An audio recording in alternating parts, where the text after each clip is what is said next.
اسے اس کی آنکھوں میں رمضان کی بیوی بہن اور نہ جانے خاندان کی کتنی عورتوں کا خون نظر آیا، جن میں اب پینو کا خون بھی شامل ہونے جا رہا تھا۔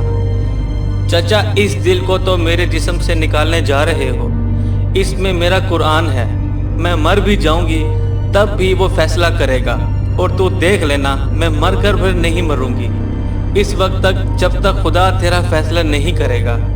رمضان کو تو ویسے بھی پینو پر غصہ تھا، کیونکہ یہ وہ واحد خالی تھی جس سے اس کے گھر والے اپنی عزت سے زیادہ پیار کرتے تھے، اور اس لیے سردار نے اور اس نے سوچا تھا کہ اس کی موت کو تمام گاؤں والوں کے لیے عبرت ناک بنا دیں گے۔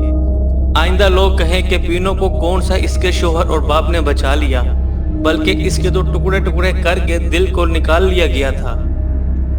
پھر وہ ہوا جس سے انسانیت کا سر شرم سے زمین پر گڑ گیا۔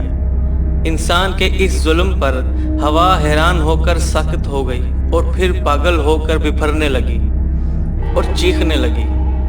اس کالی رات میں کتوں کے رونے کے بھونکنے کے ساتھ ساتھ ہوا کا شور بھی شامل ہو گیا۔ یوں لگتا تھا سب چرند پرند بین کر رہے ہوں اور انسان کے اس عمل پر خدا کو پکار رہے ہوں۔ خوش تھا تو رمضان اور اس کا ساتھی شیطان۔ یقیناً اس وقت اس جگہ پر شیطانوں کی بہت بڑی پارٹی ہو رہی ہوگی۔ نہ جانے کس کس ملک کے شیطان بادشاہ یہ نظارہ کرنے آئے ہوں گے۔ آخرکار ان کا دشمن خود کو ہی خود کاٹ رہا تھا۔ یقیناً پینو کے جسم کے ہر ٹکڑے پر شیطان کو وہ فتح ملی جو اسے فرعون کے زمانے میں بھی نہ ملی تھی۔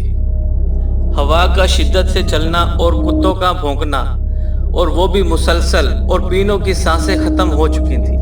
پھر فضا میں یہ چیخوں کا ہونا ماحول کو اور ڈراؤنا کر رہا تھا۔ رمضان کے ساتھی گھبرائے ہوئے تھے۔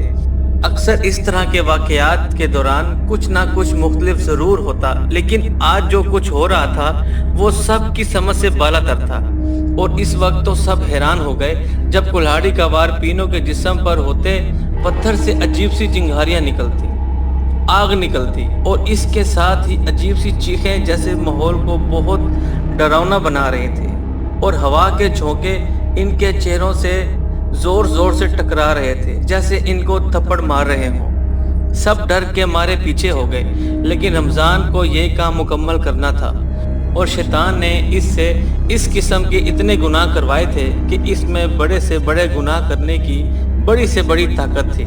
اس نے پینو کے جسم کے ٹکڑے ٹکڑے کر کے بوٹیاں بنا دیں، اور اس کے دل کو اپنے ہاتھوں میں لے کر اپنے ڈرے ہوئے ساتھیوں کو دکھاتے ہوئے بولا، ہاں بھائی دیکھ لو کالی کا دل، یہ سردار بھی دیکھے گا تو خوش ہو جائے گا، چلو اٹھاؤ اب ٹکڑوں کو۔ رب نواز کا بھائی اس تیز آندھی اور اندھیرے میں بڑی مشکل سے پہنچا اور اطلاع دی کہ بالی نہر پر آپ لوگوں کو ڈھونڈ ڈھونڈ کر دوسری جانب چلا گیا ہے۔ رمضان نے ساتھیوں کو نہر کی طرف چلنے کا اشارہ کیا۔ نہر پر رمضان نے اپنے ہاتھوں سے پینو کے ٹکڑے نہر میں ڈالے۔ آج نہر بھی جیسے غصے میں تھی یا پھر دکھ میں، خوب شور تھا پانی کا۔ رستم وہاں پر بھی دور کھڑا رو رہا تھا۔ اسے یاد تھا پینو بچپن میں نہر میں آنے سے ڈرتی تھی، پھر رستم اسے اپنے کندھے پر بٹھا کر اندر لے آتا اور وہ کہتی، ادا مجھے ڈبو گے تو نہیں؟ اور وہ کہتا کبھی نہیں، اور اسے تیرنے کی پریکٹس کراتا۔ پھر تو پینو نہر سے باہر ہی نہیں نکلتی تھی، اور جب اماں اسے گھر جانے کا کہتی تو وہ کہتی، اماں مجھے نہر پر بہت مزہ آتا ہے، دل چاہتا ہے دن رات اسی میں ہی رہوں۔ اور اماں کہتی، ہاں اگر ڈبو کر لے گئی تو پھر پتہ چلے گا۔ اور پینو کہتی، میرا آدھا مجھے بچا لے گا۔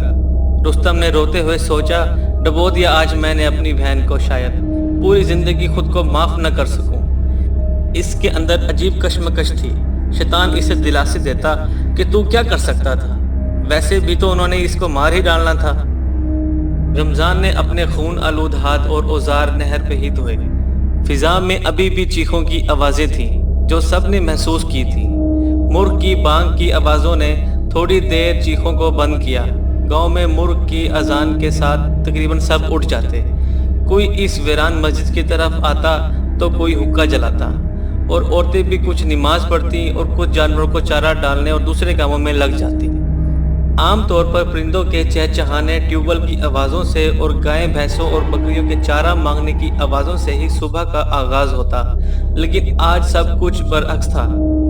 آندھی تھی کہ بڑھتی جا رہی تھی، مٹی دھول نے بینائی روک دی تھی، درختوں کے پتے ہوا میں اڑتے پھر رہے تھے، درخت ہل ہل کر پاگل ہو رہے تھے۔ یہ سارا شور مل کر عجیب سی چیخیں بنا رہا تھا۔ ہوا میں یوں لگتا تھا جیسے آگ کے گولے گھوم رہے ہوں۔ ہر بندے کے منہ سے استغفر اللہ نکل رہا تھا، سوائے ان چند انسان نما شیطانوں کے۔